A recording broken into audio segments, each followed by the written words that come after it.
I've realized, I bet you that 95% of people who use Suno.com don't realize its true potential.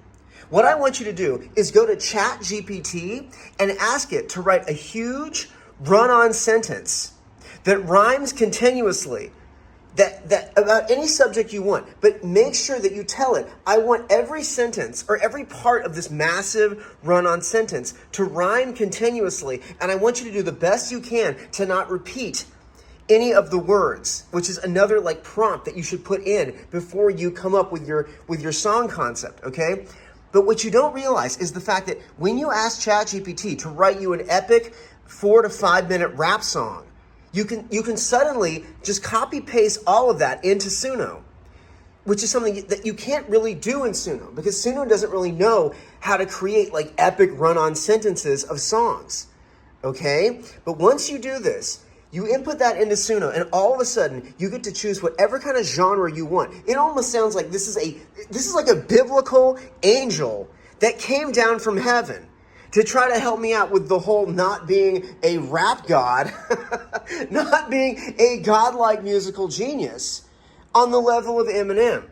But I want you to ask yourself, how long do you think it would have taken Eminem to put all of these lyrics together? And how much do you think Eminem would have charged me to come up with a song for James Cameron that can accurately articulate my number one frustration with the third Avatar movie? Because I'm not the only one out there. There's a lot of critics out there in the audience, across the airwaves, who are saying that, the number one problem with Avatar 3 is the fact that after they blow up these airships in the first 30 minutes of the frickin' movie, the whole rest of the movie feels like this massive retread of Avatar 2.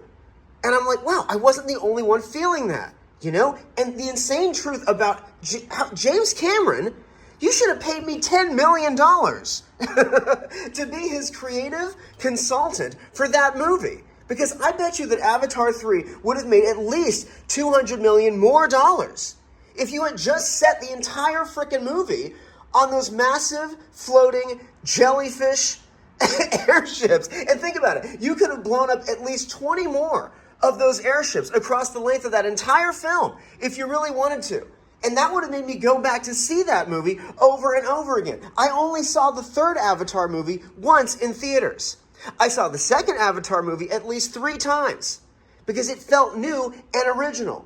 But when you make your movie just feel like an absolute retread of your last movie, I don't feel as compelled to go back to see it. And it's just the weirdest thing to me how James Cameron, he spent all this money to try to impress us. And it's like, yeah, let's take the most original set piece that we took over 36 years to concoct for all of you, and let's just blow it up in the first 30 minutes of the movie, And that's why I felt so compelled to create this angelic rap song for James Cameron. Are you guys ready for a song that sounds like unlike any song you've ever heard in your entire life? Hopefully, if James Cameron actually watches this video, he'll come to his senses.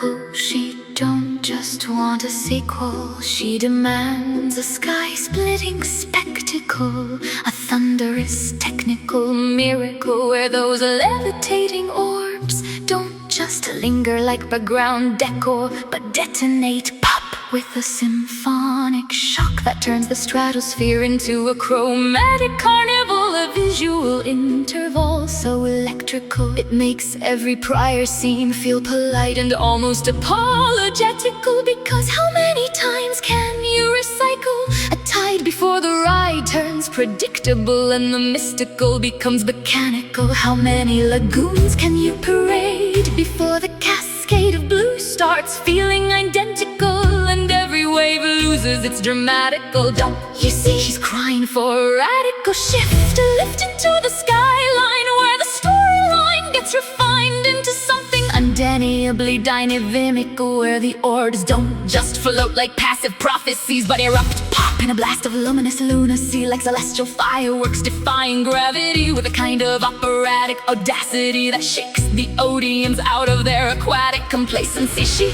wants frequency, intensity, a sensory density that turns every frame into a high-altitude frenzy. No more gentle submersion into familiar immersion, where the only version of excitement is a slightly different fish with a different hue of turquoise dispersion. She wants dispersion of expectation, a shattering rotation of the formula into a full-scale skyward conflagration, where each orb is a ticking constellation, just waiting to pop and pop and pop in rapid succession, like a triple stacked exclamation. Every detonation, a declaration that this third installation is not some lazy extension, a watery reiteration, but a reinvented creation with elevation, innovation, and a sense of narrative liberation. Because if we've already spent hours swimming through coral and current and bioluminescent ornament, then why would we settle for another moment of the same old oceanic government, where every movement feels pre-approved and every emotion is just a slightly different arrangement? No, she's demanding derangement in the best way, a sky full of chaos, where light collides with dark in a grand ballad of mayhem that redefines what it means to say event, where the clouds themselves get torn like curtains in a cosmic theater, and the orbs burst